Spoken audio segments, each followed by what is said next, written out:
నాతో 11 ఏళ్లుగా రిలేషన్‌షిప్ పెట్టుకుని నన్ను పెళ్లి చేసుకుంటానని ఇప్పుడు వేరే హీరోయిన్ మోసలో పడి నన్ను రాజ్ తరుణ్ మోసం చేశాడంటూ లావణ్య అనే యువతి చేసిన ఫిర్యాదు తెలుగు సినిమా ఇండస్ట్రీలో హాట్ టాపిక్ అయింది.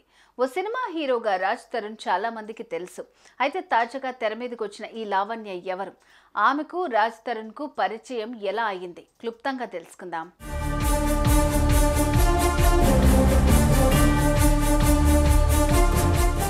ఓ సంగీత కళాకారిణిగా లావణ్య అనే యువతి తెలుగు సినిమా ఇండస్ట్రీ వైపు దృష్టి సారించిన లావణ్య 2011 అంటే ఇప్పటికీ 13 సంవత్సరాల క్రితం రాజ్ తరుణ్‌కి పరిచయం అయింది.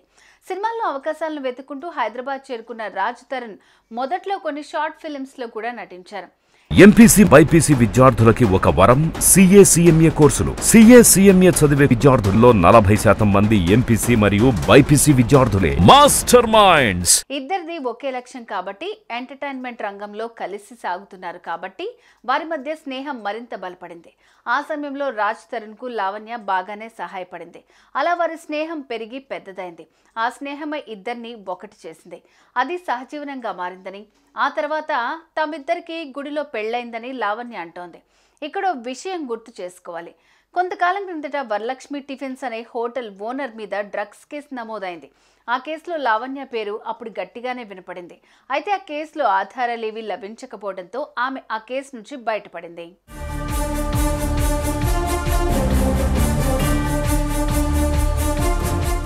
వరలక్ష్మి టిఫిన్స్ డ్రగ్స్ వ్యవహారం నుంచి లావణ్య బయటపడినా పోలీసులు మాత్రం ఆమె మీద ఒక కన్నెసం ఉంచారు.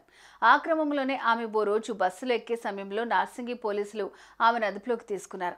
ఆమె హ్యాండ్ బ్యాగ్ను చెక్ చేశారు. ఆ బ్యాగ్లో 4 గ్రాముల MDMA డ్రగ్స్ను పోలీసులు పట్టుకున్నారు.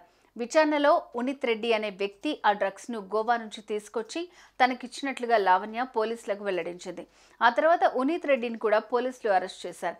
ఈ డ్రగ్స్ కేసు కారణంగా లావణ్య సుమారు 1.5 నెలల పాటు జైల్లో గడిపింది. అయితే ఆ డ్రగ్స్ కేసులో ఎవరో తనని ఇరికించారంటూ లావణ్య మీడియాకు చెప్పుకొచ్చింది. ఆ తర్వాత ఆమె గురించి ఎవరు పెద్దగా చర్చించుకున్నది లేదు. తాజాగా సినిమా హీరో తనను పెళ్లి చేసుకుంటానని మోసం చేశాడంటూ పోలీస్ స్టేషన్లో కేసు పెట్టడంతో లావణ్య మళ్ళీ హాట్ టాపిక్ అయింది.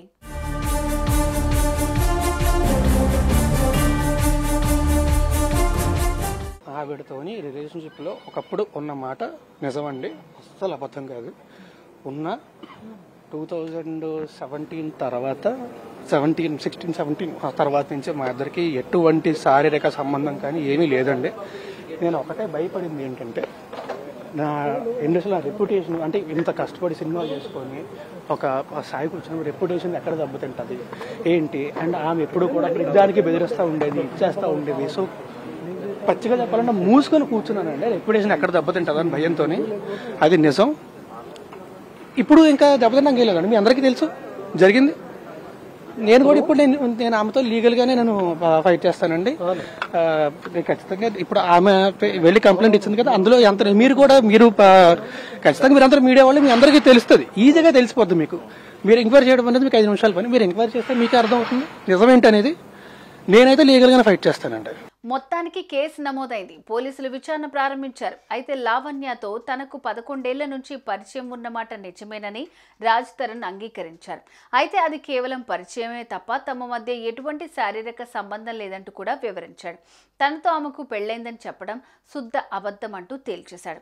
డ్రగ్స్ కేసులో ఎప్పుడైతే ఆమెకు భాగం ఉందని తెలిసిందో అప్పటి నుంచే తాను ఆమెను దూరం పెట్టానని మీడియాతో చెప్పుకొచ్చాడు. వ్యసనాలకు బానిసైన ఆమె ప్రస్తుతం మరొకరితో కలిసి ఉంటోందంటూ అన్నాడు. తనకెవరితో అయితే ప్రస్తుతం సంబంధం ఉందని లావణ్య ఆరోపిస్తుందో ఆమె మీద కూడా లావణ్య బెదిరింపులకు దిగిందని తెలిపాడు. ఏదేమైనా లావణ్య మీద కూడా తనతో పాటు తనకు సంబంధం అంటగట్టిన యువతి కూడా పోలీస్ కేసు పెట్టబోతున్నట్లు చెప్పాడు. ఏదేమైనా తన మీద ఆమె పెట్టిన ఫాల్స్ కేసును చట్టపరంగా ఎదుర్కొంటానని రాజ్ తరుణ్ అన్నారు. సుమన్ టీవీలో మీ పర్సనల్ అండ్ బిజినెస్ ప్రమోషన్స్ కోసం కింది నెంబర్కి కాంటాక్ట్ చేయండి.